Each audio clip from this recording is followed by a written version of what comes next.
Responders in Nassau County getting important training about how to recognize and handle any possible Ebola patients here on the island. News 12 Long Island's Virginia Huey has that story.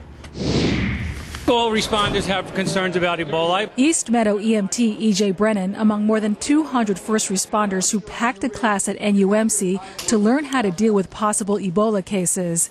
Their training has become a priority since they may be the first to come in contact with patients if any arrive on Long Island. With this case of Ebola, the disease is so virulent and it could be potentially spread through body fluids that I want them to be prepared if they do go into one of these cases to have the right proper PPE protective equipment on. Dr. Victor Politi says first responders should be outfitted with protective suits, masks, gloves, and hoods before treating and transporting a potentially infected patient. It's important to know how to protect yourself, and not only when putting the equipment on, how to properly take it off so that way you don't infect yourself. Because it's easy to put the suit on when it's clean, but once you have some contamination on it and you're trying to remove it, you don't want to get that contaminant on your skin. More than 4,000 people have died so far in the Ebola outbreak, which has ravaged parts of West Africa.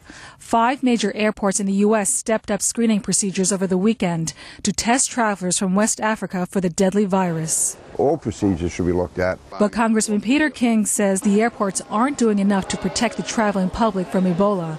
He called on the Department of Homeland Security to consider imposing stricter guidelines. The fact that people who could be contaminated can walk through the airport, use restrooms, and be exposed to the general public the way they are, and all the other passengers. To me, this is something that has to be relooked at, and immediately.